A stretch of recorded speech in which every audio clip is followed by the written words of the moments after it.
On a freezing winter morning, Clara stood in her mother's wooden house by the lake, checking storm damage from the recent blizzard. The peaceful silence was shattered by her phone ringing. An anonymous voice delivered words that would change her life forever.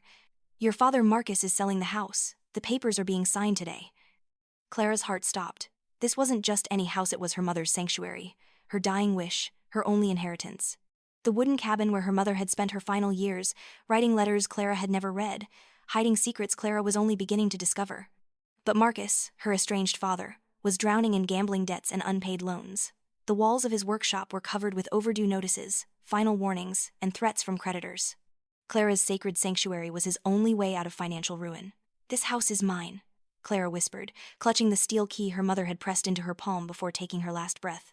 But Marcus had other plans. He'd already contacted real estate agents, claiming legal ownership through technicalities and loopholes Clara never knew existed.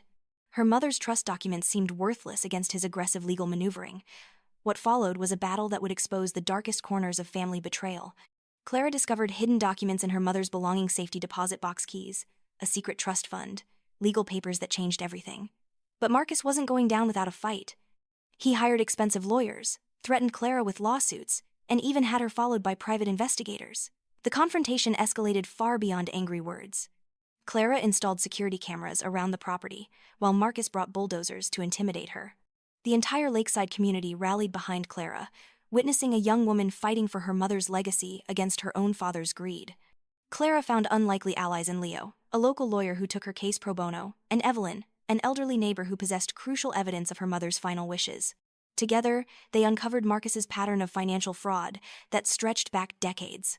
But here's what nobody expected: the final twist hidden in her mother's last letter, the secret that would determine who truly owned the lake house, and the shocking correspondence that arrived exactly 1 year later. The complete story of Clara's inheritance war, the legal battle that consumed 18 months of her life, the moment Marcus finally realized he'd lost, and what Clara did with that final letter will leave you speechless. Click the link in the description to discover how this family feud ended and the surprising way Clara found peace.